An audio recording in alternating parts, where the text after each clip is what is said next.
listening to the Cricket Podcast.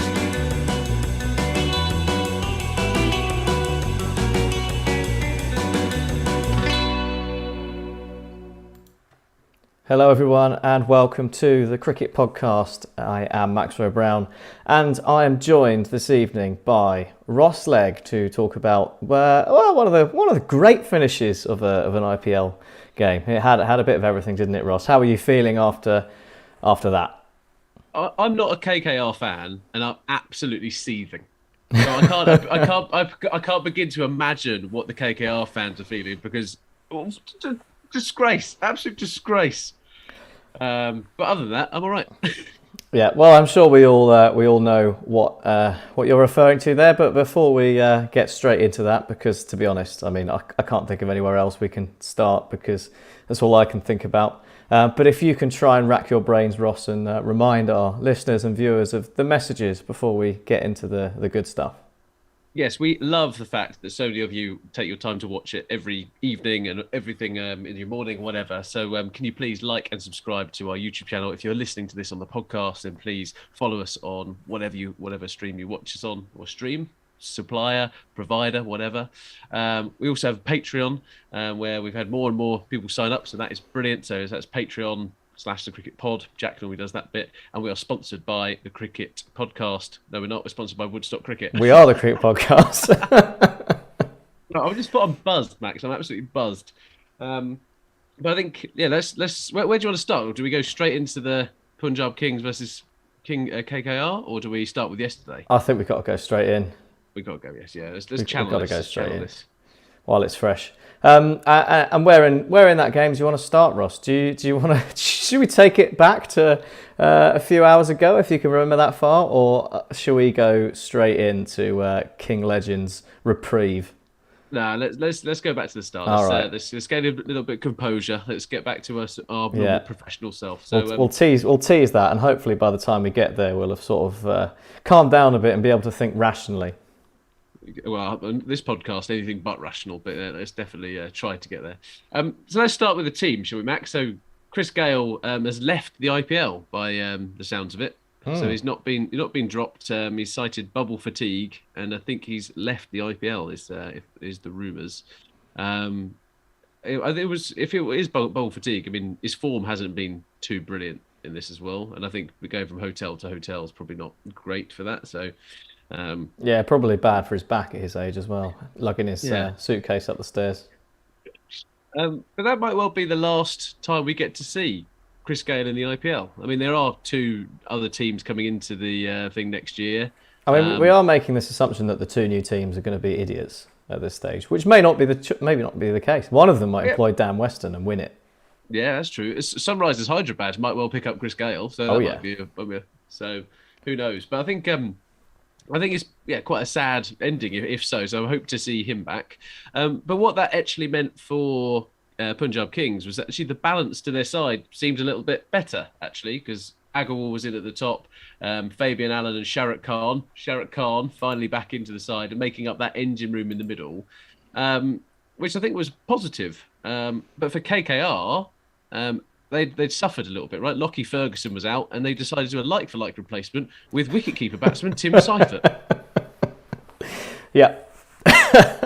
Which, of course, left them with Venky Iyer as their fifth bowler, meaning he pretty much had to bowl 4 overs, although they managed to squeeze Nitish Rana one out to save everyone having to bowl their full complement. But, two very different approaches to forced withdrawals there, weren't there? One, you'd say, probably sensible, and one completely bonkers. But you know, that's the way the 3D, 4D chess brains of these franchises work sometimes, I suppose. I mean, something that I don't know who one of you two posted on Twitter was Nicholas Puran, where he should have come in. Instead of Deepak Hooda, I guess, or Aidan Markram. So, I mean, you spoke about Punjab Kings getting the balance of their side better due to that sort of forced exit of Chris Gayle, and they promptly decided to get it wrong anyway. I mean, there is a bit where Puran is a good player. Let's not get that wrong. He is a good player, but he's not a great player. And like, if you're got these T20 sides, if you're bringing in like AB de Villiers, then you can be like, okay, right, actually we can move him around the order, and he's probably going to hit runs anywhere he's at. Nicholas Puran this season, we've spoken about it a couple of times, has found himself coming in where either the run rate is really high, or they need to make sure they're posting a good score, and yet he's coming in at over 7, maybe. I think it came in the 8th over today. My view on Nicholas Puran is that he should not be coming in where their two best bowlers, and in this case it was going to be Chakravarti and Narine, still had overs in the tank, or if they've got multiple overs in the tank. I'm kind of sitting there going, you want Puran to be coming up against Tim Southey, Tim Seifert if he bowls, or Iyer. And in this case, I just think he just came in a bit too early. I didn't really understand it. They've got Markram. Just because Markram hit runs at number 4 last week doesn't mean he's going to necessarily hit runs at 4 this week. Like, they've been moving people around. The logic for me was to move Markram up the order to 3. Yeah, absolutely. Markram at 3, I think, would work for me, especially with the way they like to take the game deep in Punjab. But yeah, it's just frustrating. I just think, and people will look at Puran and just be like, oh, actually, this is just not that good. And I'm just not sure that's the case. I'm not buying into that kind of narrative. I think he is a good player, just being misused like Glenn Maxwell was last year, I think. Fair enough. So, I mean, let's get into the Knight Riders innings then. I suppose the only place to start there really has got to be man of the moment, Venky Iyer. He's amazing. He's absolutely amazing. I just like that he's got a swagger about him. I like the fact that he wants to wear a helmet as little amount of time as possible as well. Well, yeah, I gather it's sweltering out there. I don't know what the temperatures are, but sometimes there is a bit where when you watch Kohli do it, there is a bit where Kohli's just like, okay, fine, I'm just going to do it because I'm Virat Kohli because I'm absolutely brilliant. But Venky's is literally just like, no, next over. Oh yeah, bring it back on. Take it off again. Doesn't even need a hat. It doesn't even need a hat. He's just got these flowing locks, and he just doing what he wants. Really, he's literally living his best life, which I think is amazing. But he's just got so much flair about him. He's got the classic left-hander flick off the legs. He's got great wrists. And there was a shot off of a slower ball from Nathan Ellis today, where he's picked the slower ball and he's just waiting for it, and he's down and he flicks it. He literally does like this elastic wrist flick over to the boundary, and none of the commentators could actually believe what they saw. Oh, it was phenomenal, and to go along with that kind of batting, he also for pretty much the first, I'd say 75% of his innings, it was all just really nice classic cricket shots, wasn't it? Just nice stroke making, great timing, and yeah, really really well done by him. He's in excellent form, and looks a cracking player. So another excellent option for India on the conveyor belt of young exciting players in their white ball side. Yeah, absolutely. Shubman Gill has been on that conveyor belt that you're talking about there, Max. He was cleaned up by an absolute beauty from Arshdeep Singh. Yeah, Arshdeep's looking all right, isn't he? He's a really really good bowler, especially. Well, I think he does it. He does the power play, but he does the death overs as well, doesn't he? He showed it with that last ball again to DK in this innings, right on the money, sort of middle stump Yorker. I mean, yeah, Kartik had just run off. It was on the next pitch. I'm not sure what he was attempting there, but I guess I don't know this, but I'm guessing that Danish Kartik had played a lot of hockey when he was younger because he's got a bit of the hockey style. Going for the low down slap. Yeah. Well, it is, if I'm not mistaken, the national sport in India, so entirely plausible. So, Venkatesh was great. Shubman Gill cleaned up, didn't look great. And then I think for KKR, for me, I mean, the turnaround from the first half of this season has been pretty impressive. And it feels like, for me, they've sort of gone inverse Mumbai Indians, where Mumbai succeeded last year with their top 4 being excellent, or who now can't buy a run. KKR have turned it around. Venkatesh has gone in and started smacking it around, and Tripathi and Nitish Rana have been exceptional. Yeah, absolutely. Well, I just thought them in the middle. It's great, right? Because they're bailing out Owen Morgan at the moment. Yeah, big time. Morgan cannot buy a run. It's getting to the point where it's going to be a huge concern for KKR, and I mean England as well, right? England want to go and win that World Cup, and their captain, who's led them to their most glorious moment in an England shirt in the last decade, genuinely can't hit it off the square. Oh, it's horrifically out of nick. Maybe you should try batting right-handed. Yeah, it's a huge problem for them. I mean, yeah, like I say, the sort of. I mean, today they posted I'd say it was a defendable target. I think it was definitely competitive. You saw that from the game, and I think really they should have won it. And if they'd had probably some better bowling options and some better catching and some better umpiring decisions, then perhaps they would have done. But the score they got was pretty much entirely front loaded, wasn't it? It was the to use the phrase again, the intent machines that they've developed that sort of got them to a good score. And yeah, I mean, Owen Morgan's just like clogging it up, isn't he? He's clogging up an overseas spot.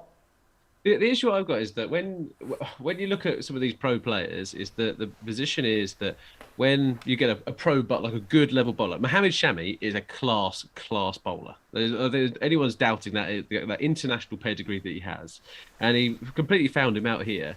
But what you have in some batsmen is that they can actually go up against people who are just like about their level, or they try and take down everyone again. Morgan seems to be getting out just by run-of-the-mill bowlers. Like Shami might have got him out today, but there's the bit where Morgan is not taking. Yeah, the very average Ravi Ashwin got him out the other day. Yeah, he's so average. If there's no spirit of cricket, get off the pitch, Ravi. That's clearly sarcasm. There's sarcasm, by the way, for all of it.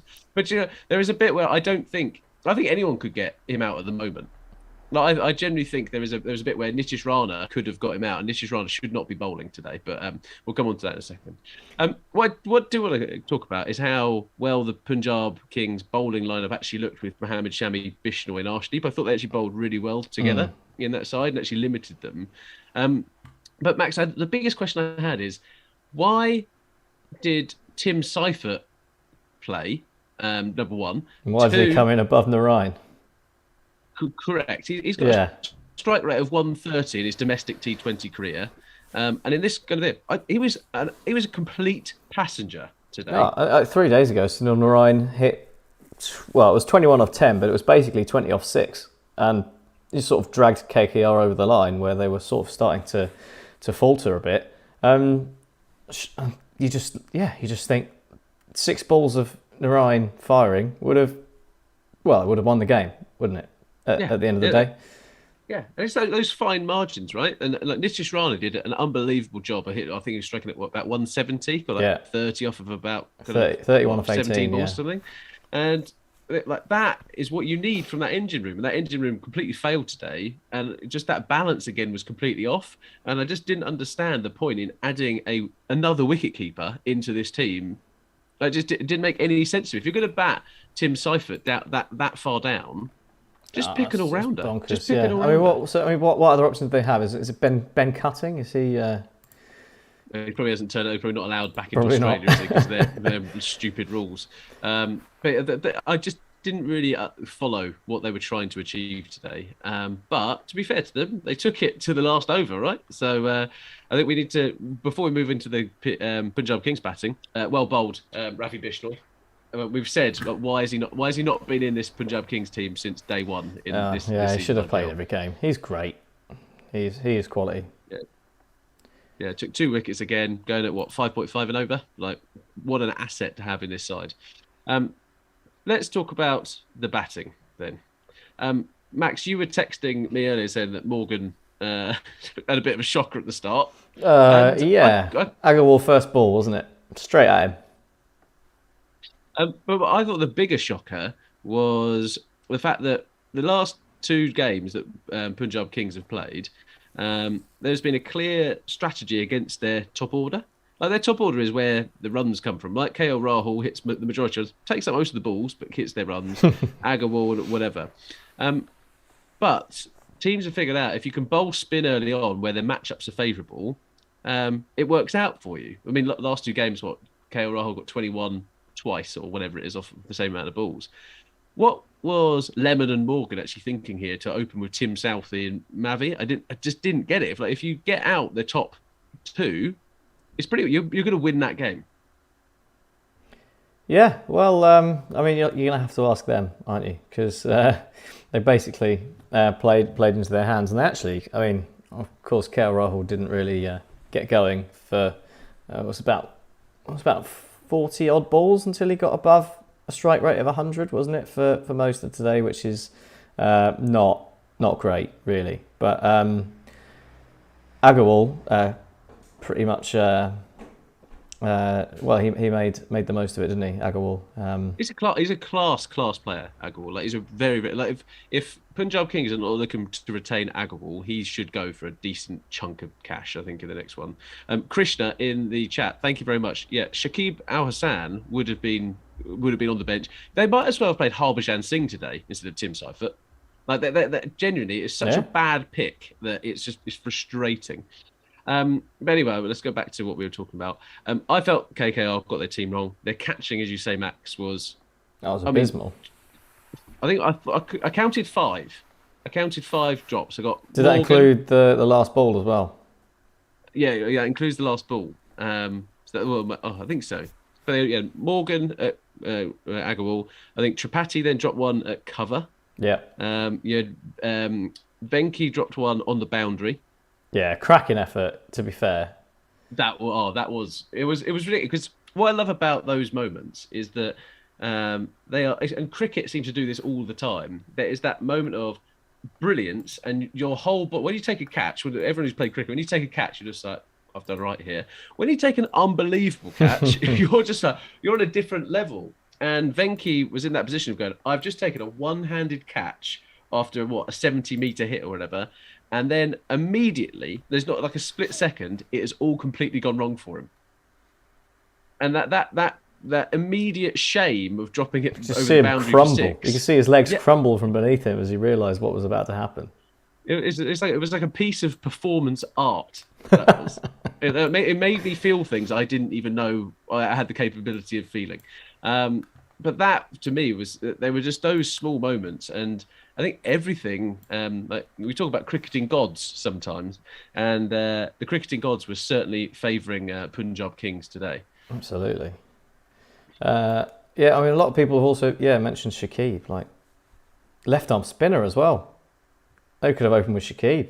Like that would have been in your plan, no doubt. So not great from that front. Yeah, what do you think was the worst drop of the lot? Oh, I mean, I wish that catch was taken on the boundary of the last ball. Yeah, because he had it in 2 hands. Yeah, he did. He basically just threw it over. He caught it and then just threw it over the. He did exactly that. He threw it over. Threw out the very thing that mattered. Yeah.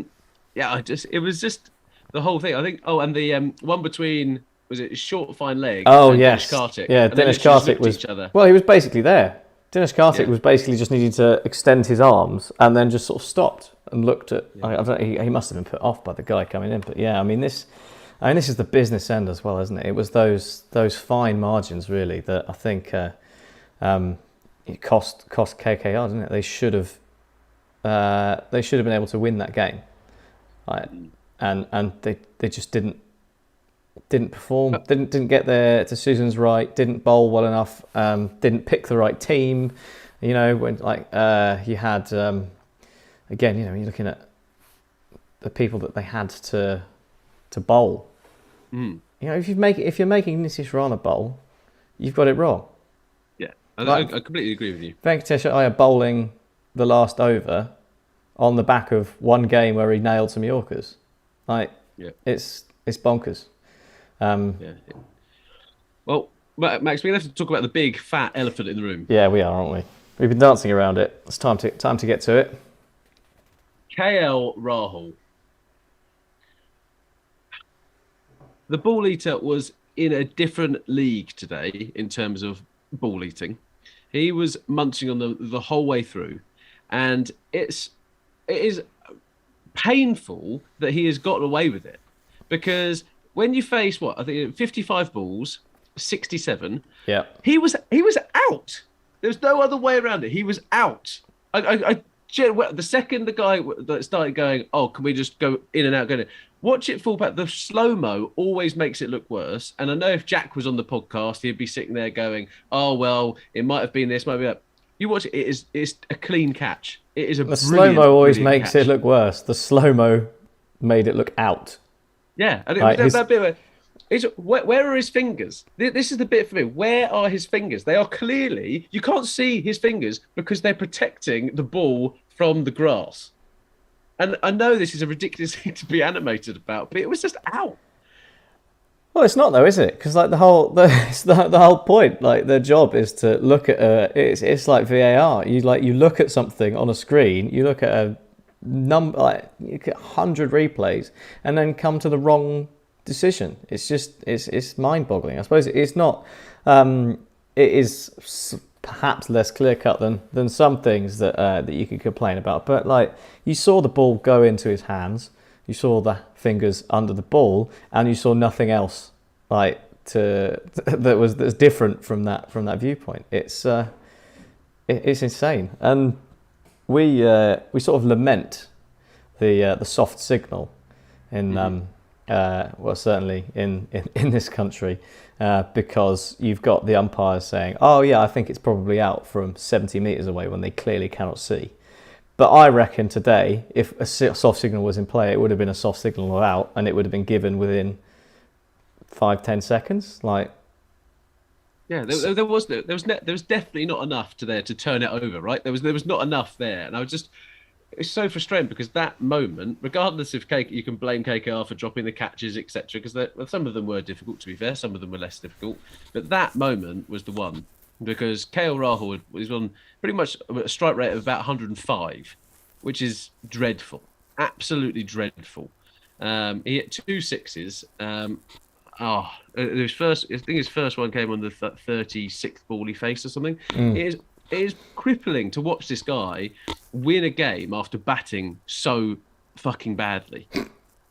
And I think, in fairness, I mean, the fact that it may have been slightly my fault, Ross, because it was sort of immediately after I said to Ross on WhatsApp before today, for this show, that I hope Ross goes in 2-footed on KL Rahul, which was when he immediately then hit a 6. So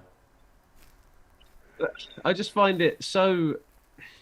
It's really difficult. In the chat, NDJ said that the third umpire was like so nervous. It was completely nervous. And I mean, look, we are England cricket fans. If we go back to the Test matches in India, and remember where we reviewed that one, and like, it was the court. It was the court. Short leg caught it, right? Yeah. And they just didn't show them catching the second bit. Like, oh, you're clearly asking just for LBW. That's not what we're doing on a review. They literally had one job here to go and have a look at this catch, and the third umpire absolutely shit himself. And it was just like the same thing. What are you doing? Like, it was just so frustrating. You could tell. The only thing with those is where you could tell after he'd seen every angle, and then kept asking for more angles, he was always going to give it not out. Yeah. Because he already had the evidence to say it was out. He just kept looking. My big thing on this one is, why just look at the slow-mo? And I know that sounds ridiculous, but when you are looking at full speed on that, Tripathi has made an unbelievable catch. And it just really, really frustrated me, because you know that all KL Rahul is doing is going in his head. Get a red inker. Doesn't matter if Punjab Kings win, just get a red inker and get the orange cap. That orange That's cap. Exactly what. And just that selfish behaviour. Like, Punjab Kings do not deserve to go to the playoffs. They are a badly run franchise. They've got poor tactics for the most part, and they've got KL Rahul at the top. And it's just quite annoying that they've won today. I don't even like KKR. Hopefully they've done the Mumbai Indians a favour. That's the silver lining. Yeah, and that's the frustration, I think. But what does need to happen is we need to give some real credit to Sharok Khan. So we do.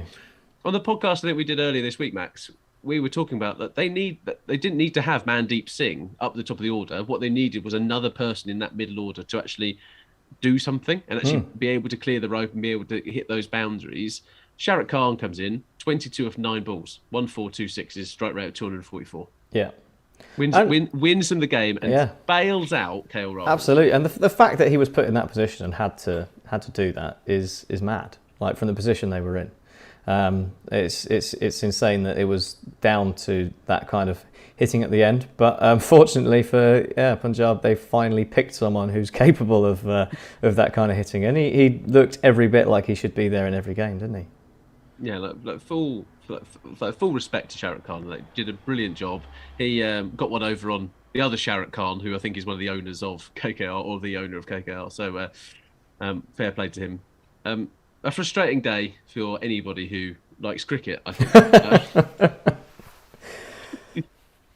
Shall we move on, Max? Because there was another game yesterday. Yes, let's briefly go over the goings on of yesterday. Although it was slightly less incident filled than today's was, but it did go down to the final ball somehow or other. Sunrisers against CSK, the perennial losers, against top of the table runaway leaders, and it very much looked like it was going to be a very quick, done and dusted victory, although the pitch was clearly quite slow, as Kevin Peterson was at pains to point out every other ball. Sunrisers scored 130 odd in the end. I should probably get the scorecard up so we can know exactly what they scored, but I think it was 134, 135, and not great, but kind of what you'd expect from Sunrisers, given the way they've been playing. But there was a feeling that it might have been a little difficult to chase down. I mean, Wriddhiman Saha was in there for 46 balls and only managed to score 44. He's obviously not the not known for being a blaster of the ball all over the place, but he's a pretty decent cricketer. So suggests that there was some struggles there with the wicket, but I mean that was basically how the Sunrisers innings went along, wasn't it? It was just plodding, one ball at a time. Jason Roy striking at a magnificent 28.7 for his 2 of 7 balls.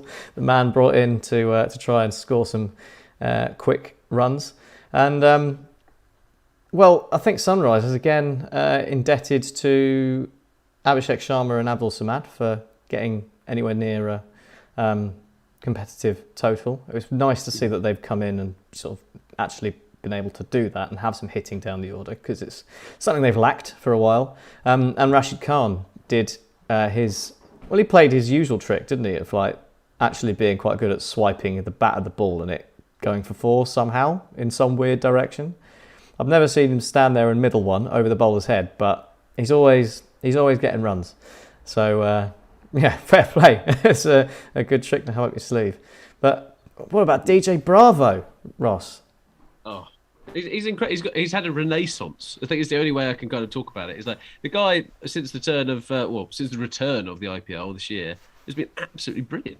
Like CSK have been absolutely brilliant. Now, respect has to go to their team, right? I mean, Dhoni's doing a fantastic job, kind of steering that massive ship that is CSK. But Dwayne Bravo delivering time and time again, and I think here he took 2 for 17. wickets. I think it's 2 for 17. It was his 300th IPL wicket. I mean, the guy is phenomenal. And on the just before the IPL was on Telly today, they had one of they had classic IPL matches on Sky, and it was when Dwayne Bravo hit 67 off of about 27 balls against Mumbai Indians, and it was just and then Kedar Yadav came up and won them the game, which I found absolutely hilarious. But yeah, Dwayne Bravo has been good for such a long period of time, and he is genuinely a champion. But Max, you talked a little bit about Sunrisers Hyderabad batting. And yeah, Dwayne Bravo was good with the ball. Hazelwood was good with the ball. Yeah. But what I found interesting was Saha's approach. So Wriddhiman Saha, he hogged the strike in the power play. And if you're Wriddhiman Saha, your job is not to hog the strike. Your job is to give the other batsmen, whether it's David Warner, whether it's Jason Roy, whether whoever it's going to be, is to give them the strike. And when you get on strike, do your best. That's your role. And I know that sounds a little bit probably patronising to what is an unbelievably good wicketkeeper, but he's not an all systems go player. But in this regard, I think he's faced like 70% of the balls in the power play. And when Jason Royce going at the other end, like you've seen what the guy can do. He did it last game. And yet, if you starve him with the strike and then you put the pressure on someone because you're not hitting any runs, he hit 2 sixes, Ridham and Saha, and then went on to face 46 deliveries out of their innings, I think it was in the end. Yeah. With a strike rate of less than 100. Like that's the bit where you just like, what the hell happens? So for 10 to forget the 2 sixes that he hit, like for 12 balls he did fuck all. So there's a bit where he just saw 10 balls, and it's just frustrating when Sunrisers are trying to make the right. I've said frustrating a lot tonight. When they're trying to make the right decisions, and yet some of their players aren't on the same hymn sheet. So hogging the strike for the power play is one thing. Hogging the strike throughout most of the innings, putting pressure on everyone else, that's just not good cricket, is it? If it's good enough for KL Rahul, it's good enough for Ridham and Saha, surely. That's a harsh comparison. Wow, even you're defending KL on that one. Fair enough. So I mean that was the Sunrisers innings. I mean that pretty much covers it really. Saha was pedestrian. No one did anything apart from some hitting at the end, and ultimately CSK were left with what looked like a pretty simple chase, and it looked very simple while Gaikwad and Faf were at the crease. They looked brilliant, didn't they? Gaikwad in particular. You know, they brought on Rashid Khan to stem the flow a bit after the power play when CSK looked in control. Just came down the wicket and smacked him over his head for 6. See you later. The confidence of Gaikwad at the moment is phenomenal, right? And I think there was a bit going around on Twitter where Gaikwad failed a couple of times in the IPL earlier in the year, and apparently MS came out to him and said, "Look, you're going to be in the team for the next 4 games, regardless of what happens. Just chill out." And since that bit, and again, man management, whatever it might be, and sometimes I buy into the Mahendra Singh Dhoni as a god amongst men, other times not so much. But actually, that man management of Gaikwad has been fantastic, right? Yeah, good mentoring skills. Yeah, I think very good mentoring skills. But he just looks like a cut above at the moment. However, it shows you how the pitch, and we kind of talked about Sunrisers not going along and Ridham and Saha going under 100. I mean, only got 3 of their batsmen actually went over 100 in that innings. Yeah. So the pitch wasn't brilliant. However, Gaikwad and du Plessis have got a bit of a burgeoning opening partnership, which is great. But these guys also struggled a little bit. So they managed to hit 4 sixes and 7 fours between them, but neither of them struck at more than 118. Yeah. So that if you're looking at that, the bowling has been okay, and then the pitch is probably playing a bit to do with it as well. I think from what I saw, to me, it looks there was a bit of Gaikwad and du Plessis played. I mean, they played really well and they played some really nice shots, but there was a little bit of. I mean, they obviously could tell what the pitch was like, so if they saw a full one, they went for it.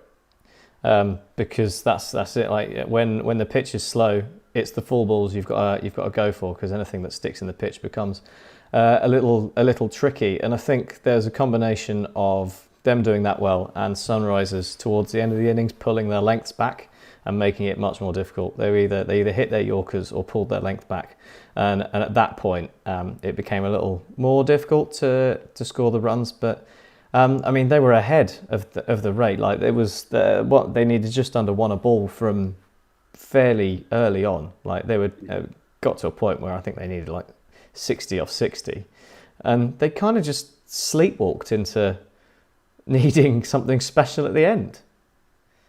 I'm not really sure what happened. I don't know if they just were a bit confident and thought the game was done, and by the end needed to actually pick things up, and the man to do it was MS Dhoni. Well, we say this, but the logic it was Rhodey. The logic is flawed, right? The logic here is flawed. Like there is no bit in the last 12 months. So from last year's IPL, this year's IPL, there's no evidence base for Mahendra Singh Dhoni to be going into bat in this scenario. It should have been Jadeja. Like the logical thing to do would have been putting Jadeja in there and be like, we're going to go to win this. Nakul, who's sometimes joined the pod, pointed out that actually CSK are in such a luxurious position because they are kind of table toppers. They're playing against Sunrisers, so they're pretty much going to be guaranteed a win. That Mahendra Singh Dhoni could afford to actually just spend some time in the middle. Like Sunrisers was such a pathetic team to play against that Mahendra Singh Dhoni could go out and just be like, do you know what? We're not going to lose this. And like as you said, Rayadu actually batted fine. Didn't do anything too special. Hit a 6 at an important point. But there was no point where I felt that CSK were panicking. They were just like, look, we're going to win this. And that is such a one. That's swagger from a set of champions, which I think is great. But also is detriment. It's a big sod you to the Sunrisers who just like, yeah, you might have Rashid Khan, you might have Jason Holder, and those combining to bowl at either end, probably quite a difficult thing to do, right? You got 2 meter Peter kind of releasing it from up here with Jason Holder, getting the awkward bounce, not quite fast, not quite slow, kind of in the middle. And then you got Rashid Khan, flat trajectory, kind of going which way is he turning. That's quite difficult to face. But in this regard, I thought it was a pretty boss kind of thing from those guys to come out. And then Mahendra Singh Dhoni kind of was like, do you know what, I'm going to hit this for 6. And then boy, did he. Yeah. I would have liked to have seen how far that went because I'm pretty sure it ended up in the car park. It was huge. We should probably give some credit to Jason Holder. You mentioned there. He came on and sort of, well, not flipped the game because they didn't win it, but brought SRH back into the game with that spell, and probably was a little bit of a 2 fingers up to the West Indies establishment who decided that he wasn't good enough for the main squad for them, despite the fact he was about to spend another 6 weeks playing literally on the pitches that they're going to be playing on in the World Cup. Yeah.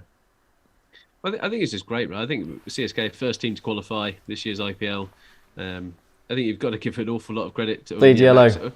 No, Max, I was hoping you would be wearing your CSK top. Yeah, it's at my parents. I'm going home on tomorrow, so I'll pick it up. Nice, but yeah, again, it's difficult, right? But trying to avoid buying into the Dhoni hype, but again, brilliant captaincy. It's been a brilliant performance from their team, and they do have match winners who have been there and done it before. Some of those guys, well, this is probably their last IPL, and what a better way to go out, right? They look like the informed team at the moment. And if you look at some of the other ones who are the challengers, Delhi Capital's kind of starting 11 is good, but actually you scratch the surface, even one player, and actually it starts to break down. Mumbai Indians in all kinds of bother at the moment. Will they qualify? Will they not qualify? RCB might as well be Pakistan. It literally is a complete lottery. They're just like, this 10 overs, let's flip a coin, see how good we are. Let's see how good we are.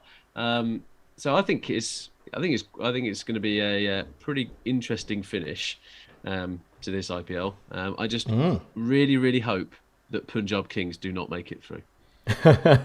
After today, or just in general. Would you have said that anyway? I probably would have said that anyway. Max, I think that is everything, unless you've got anything else you'd like to talk about. No, nothing from me, unless there are any last burning questions that we need to cover. Babu Rao has just put in the chat, should Morgan start to hide himself in KKR's batting lineup and send Kartik ahead of himself, considering he's not going to be dropped? We've said that on the last couple of shows, so there's been a couple of people saying, why aren't you talking about Morgan? Well, we have talked about Morgan for the last 3 times because he's failed 3 times. Just gets boring, doesn't it? Yeah, Morgan's crap at the moment. Yeah, he's now failed 4 times. Like, what else do we need to say? Pick the wrong team. Yeah. I'd drop him. Pick the wrong team, lost, dropped a catch. Kind of, he's hit no runs, and he's not hit any runs for ages. He's had a pretty bad. I think he should do the honourable thing and fall on his sword and give the captaincy back to DK. Well, what's it called in Japan? Where they, seppuku. Seppuku, yeah, the old harikiri. So there we go. But that's what we think. Max, who do you think the top 4 teams to qualify for the playoffs are from Aditya Rai? CSK, DC, RCB. I'm going Mumbai. Yeah, Mumbai. Yeah, the experience. The others are just all too hit and miss. I think they'll blow it. Okay. Fine. And then, do you think England should pick another spinner in the T20 squad from Brashwell, Dimri? Yes, I think that's probably a fair thing to say. Balls that one up. Max and I are going to go to the pub, so we are going to wrap it up there. So thank you ever so much for watching. There's about 200 people watching at the moment or whatever. So if you could all like this video, that would be marvelous, and subscribe to our YouTube channel, and then follow us at the Cricket Pod on Twitter and Instagram. Thank you very much for watching, and good night. Goodbye. You're listening to the Cricket Podcast.